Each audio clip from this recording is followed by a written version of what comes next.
Welcome back to my YouTube channel. Today, I continue The Nature of Predators, Death of a Monster by Bainshie. Chapter 2. A First Meeting Memory Transcription Subject. Estala, ex-crocodile to Venlil Extermination Training Leader. Date, Standardized Human Time. November 15th, 2136. What are you doing, human? I could see the predator in front of me. Clearly the bloodlust and instinct taking over as it screamed its feral cry into the forest. I stepped out of the trees as I made myself known to the beast, instantly stopping its cry as it fixed its predatory gaze on me. Inatala's talons. It might have been the exact reason I was here, but seeing its eyes lock onto my figure filled me with a pure, icy terror.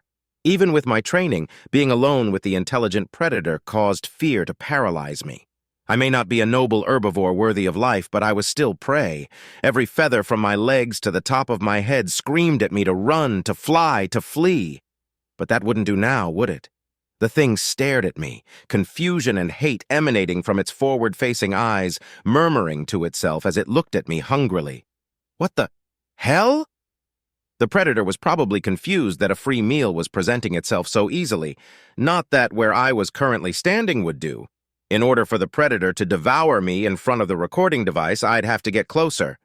I focused entirely on the action of moving forwards, one step at a time, one foot over the other, just focusing on closing the distance. Then the Federation would no longer have the problem of humans' sweet words causing herbivore to go against herbivore. The Venlil would no longer have the problem of predators in their midst. They would no longer have the problem of my corrupting presence. Whoa, whoa, whoa! The predator's eyes widened as I started to move forwards, panic filling his voice. What are you doing? I watched as the human slowly bent over, its eyes never leaving me as it slowly fumbled around on the ground with one of its hands before standing back up now carrying a large rock, the action of arming himself being done with all the subtlety of a tree branch to the beak. What's going on? Stay where you are! Was that fear from a predator? Because of me? I stopped for a moment, confused, before a thought entered my mind. I could kill this human. Humans, for all their evil and deception, were surprisingly weak when unarmed. They had no claws, no teeth, no armor to protect themselves. If they could use their tools or their silver tongue to entrap you, they were deadly. But completely alone out here? A single slice of the talons through soft skin would be enough.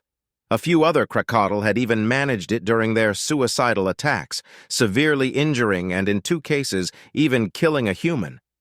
I was still technically an exterminator after all, and killing predators was my job, was my duty under the guidance of Inatala. But what would that actually accomplish? One dead predator out of millions?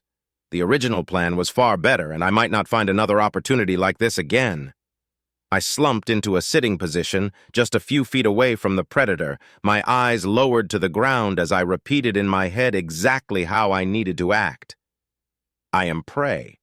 I am just trusting, naive prey. Nothing more than just an easy meal, completely comfortable around this vicious predator. I have no idea about its true evil. Just normal trusting prey. I just wanted to know why you were shouting alone and with nobody around.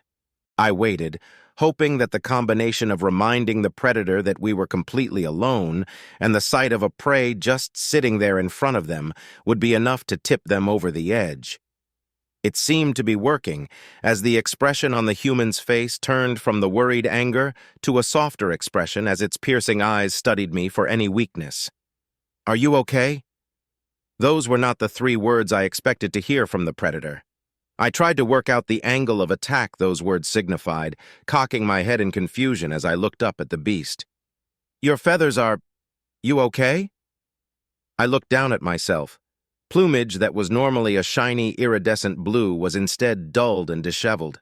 I hadn't properly groomed myself since the news about my true condition broke, and large patches were missing from where I'd pulled them out due to stress. Any other crocodile and most Federation species would know something was wrong, but how would a predator lacking empathy know? Or care for that matter? "I am fine. I am disease-free and healthy." I took a wild guess as to the human's inquiry. Perhaps he was worried that my physical condition represented something wrong with my flesh. Humans cooked their meat, didn't they? So maybe they had less tolerance than other predators for lower quality food. The human narrowed his eyes for a moment, that predator gaze filled with faux concern, slowly lowering themselves to the ground and sitting across from me before responding.